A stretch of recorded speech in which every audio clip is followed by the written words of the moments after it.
What's interesting about borderline personality disorder is that I could get a flat tire, I could wreck my car, I could lose my job.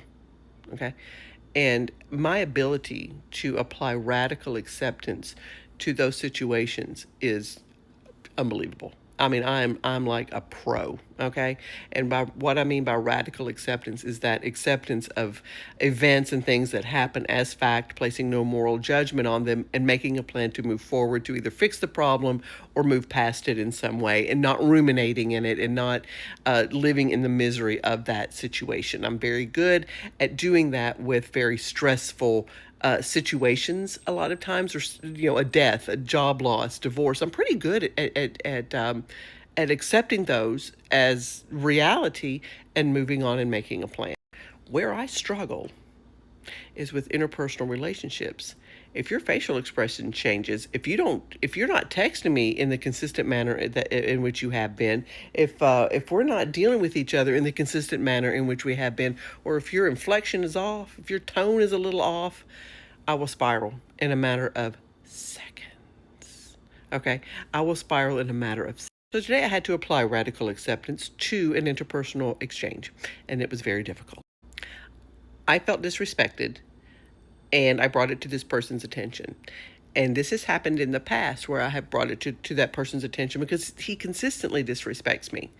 And it consistently turns into a fight, and I consistently lose my shit. I didn't this time. I didn't this time. I brought it to his attention, and he shut me down, as per usual, and I stayed calm. And in my head, I said, okay, you have disrespected me. I'm not going to lose my grasp on reality because you're going to throw my mental illness back in my face and say, that's the BPD talking, that's you overreacting, that's you making a storm where none should exist, a mountain out of a molehill, calm the fuck down, all of that. Okay, that's usually what happens. But what I said was, okay. Okay. I'm supposed to just be understanding of his disrespect and understand why he was disrespectful. No. But what I will do and what I said in my head was, it's a fact. You disrespected me. Now I'm going to match your energy. And I'm going to treat you precisely the same way you did me. That's the hard part of radical acceptance, especially when dealing with interpersonal relationships. And those are the most difficult for me when it comes to my borderline. That's the hardest, and I can lose my mind and be useless for days because of interpersonal relationships, but I'm not going to do it this time.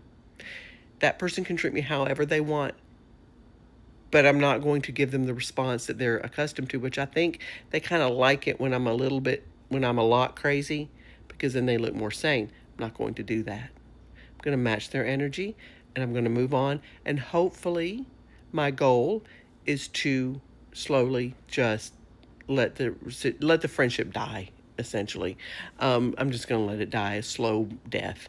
It's very difficult for me to just cut people out of my life, but when I do, I don't look back.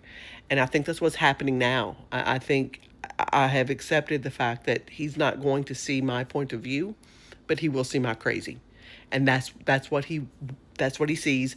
Fine. I'm a sentient, feeling, cognizant human being who does know when they're disrespected. And just because I have borderline personality disorder does not mean that every reaction is a reaction due to my illness. I actually am allowed to say, hey, I'm hurting and you caused it. What are we going to do about it without being shut down? So radical acceptance, folks, we got to put it into play. And, I know like a lot of you are probably like me, where somebody could die and you're the strong one and you get through it and you make a plan. But man, let somebody's tone be a little bit off and you're like, oh fuck no, the world comes to an end. Well, let's stop doing that. And understanding that our reactions to disrespect is not because of our mental illness, it's because we were actually disrespected. Which makes me wonder sometimes, which came first, my borderline personality disorder or their disrespect? I don't know. I don't know. But what I do know is this: my reaction to their disrespect was warranted, it was real, it was genuine, and it was calm. And I'm not going to be shut down because I have mental illness. But what I can do is shut them out, because my peace is more important than anything else right now, because I can't let someone allow me to to know that I've been disrespected and then allow me to lose my grasp on reality and spiral because it's exhausting. I'm too old for that. I don't want to do that anymore.